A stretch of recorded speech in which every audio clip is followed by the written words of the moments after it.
Hello YouTube, MDEX Music here, and welcome back to another episode of Upper Structure Fridays, a series where we explore the use of upper structures for piano voicings and improvisation.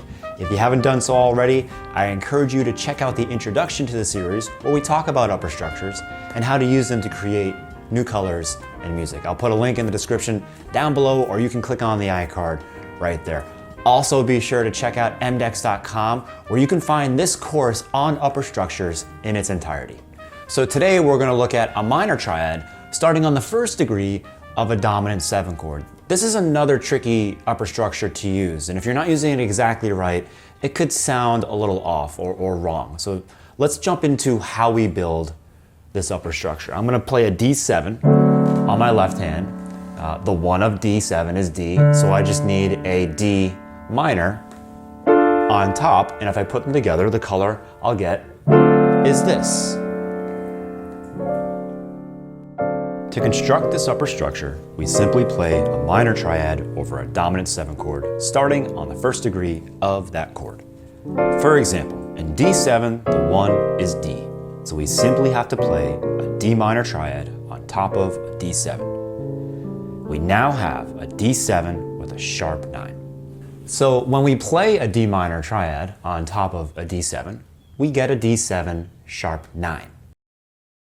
So not only do I get a 7 sharp 9 with this upper structure, I'm also left with this minor triad on top of a major triad, which can sound quite dissonant, all right, until I incorporate the 7, in this case C. When I add that C into the mix, it becomes a bit more cohesive, maybe a little bit still dissonant, but you can see what that C does when it comes to adding this minor triad on top of this major triad and how it brings it all together.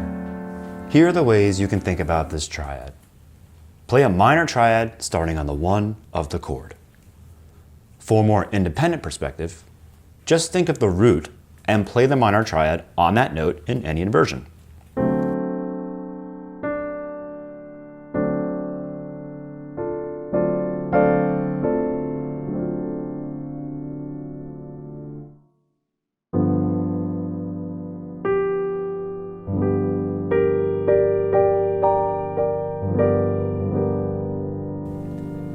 This upper structure adds only one tension, the sharp 9, which implies an altered sound.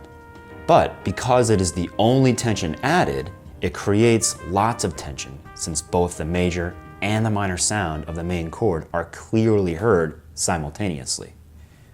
In fact, having this minor-major sound is a common feature in blues. So this upper structure should work perfectly in a blues progression. In blue bossa, this G7 is the 5-7 and the sharp 9 is in the melody.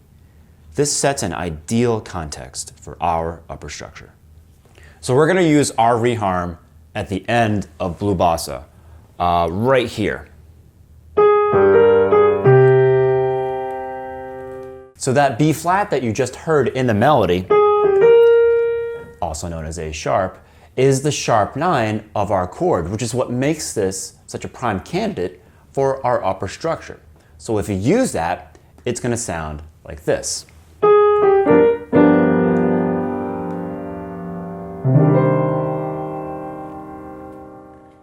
Always remember, the whole point is that you look at upper structures from different perspectives.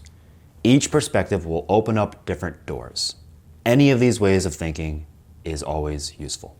So now it's time for your upper structure challenge of the day. See if you can picture this minor triad on top of the given dominant 7 chord. We'll give you 4 beats to answer. You can always press pause if you need more time, although I don't think with today's challenge you'll have to do that.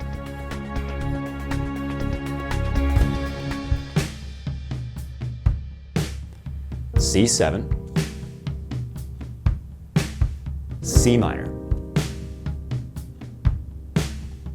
A flat 7, A flat minor, F7, F minor,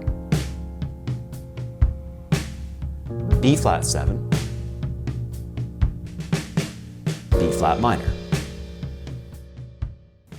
Well, that'll wrap up another episode of Upper Structure Fridays. Thanks for watching. Always, please click on the like button, subscribe, and that notification bell to stay up to date on current content. We're gonna leave you today with our demonstration of the minor triad on the first degree of a dominant 7 chord. Enjoy.